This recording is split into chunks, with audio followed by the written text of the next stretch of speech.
Kale stood trembling on the rooftop overlooking Celestis. His breath steamed in the cold night air. Every emotion, anger, fear, guilt, thrashed inside him. But under it all was a new sensation, purpose. He closed his eyes and focused on Lyra's energy signature. Her gift of light left traces in time, faint but radiant.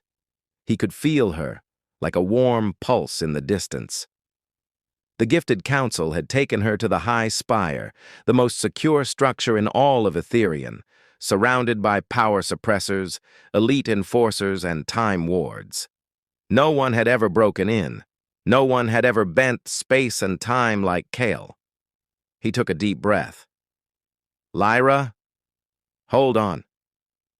He tore open a rift, stepping through with the confidence of someone who no longer recognized limits. The boy once mocked as a void was gone. A rift walker had taken his place.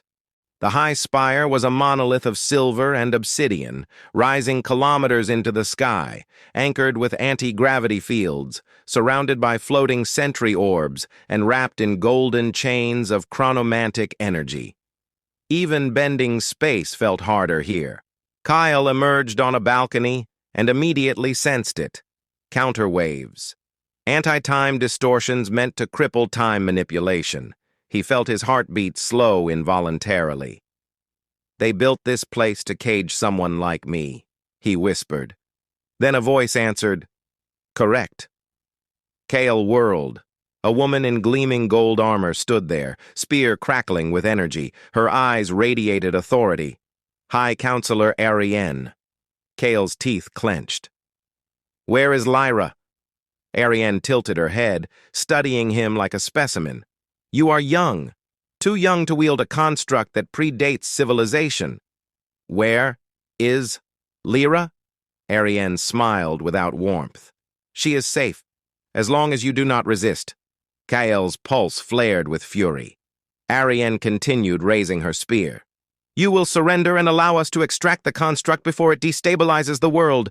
If you refuse, the girl dies. Kale exhaled sharply. You shouldn't have said that. Arienne thrust her spear, but Kale was already gone. Space warped, time bent. The High Spire shook. The rescue had begun. Kale surged through corridors, each one shifting between decades as the Spire reacted to his presence. Guards armed with elemental gifts attacked, but Kale warped space, redirecting their attacks or stepping between seconds to slip past them. He drained himself quickly.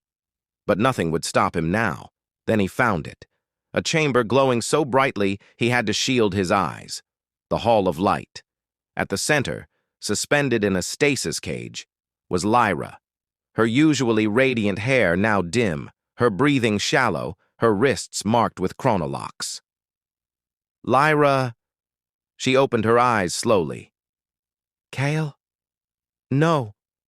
You shouldn't be here. He stepped forward, trying to phase through the barrier. It burned his hand instantly, rewinding the skin and re-injuring it over and over. He winced. It's okay, I'll get you out. She shook her head desperately. Kale, listen, this isn't a normal cage. It's using your power. They're channeling temporal energy from the Titan you destroyed. Kale froze. The Titan? They had salvaged its core? Lyra's voice cracked. They're using it to bait you. Kale clenched his jaw. A trap, of course.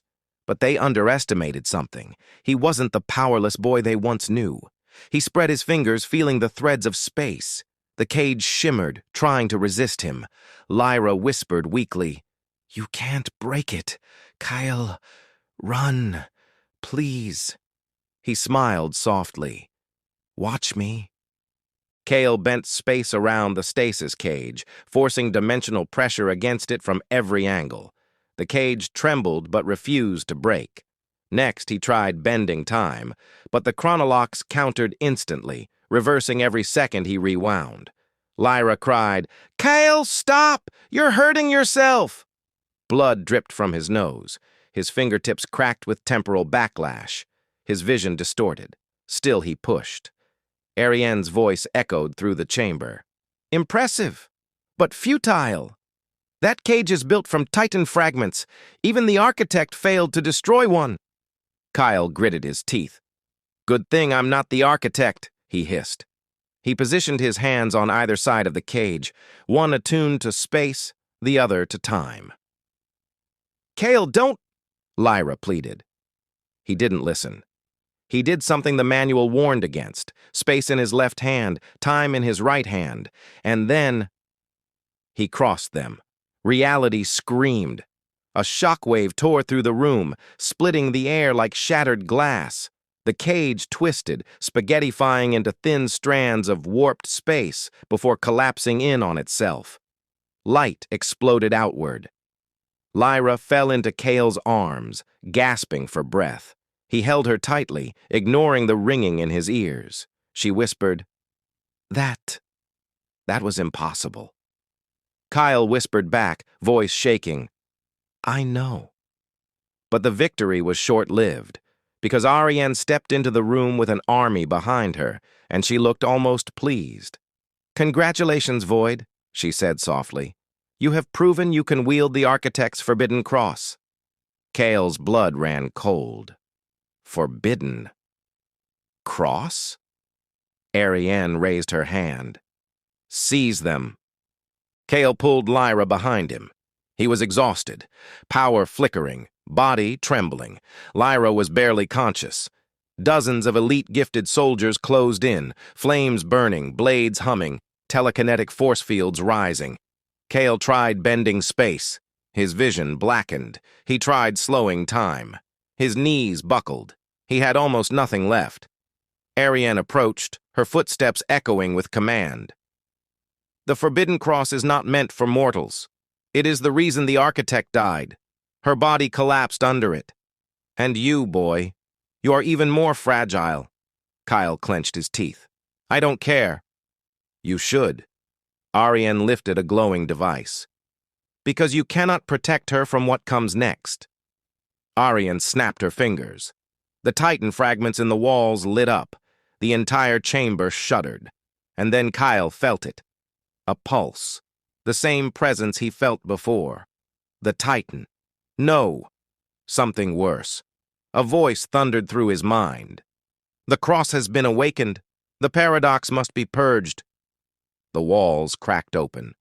Golden liquid time oozed through the fractures. Lyra clutched Kale's arm, terrified. Kale, what did you do? Kale stared at Ariane with dawning horror. You didn't want to stop me, he said slowly. You wanted me to use the Forbidden Cross. Ariane smiled coldly. Of course. We needed a catalyst, a key, and you opened the door perfectly. Kale's heart pounded with dread.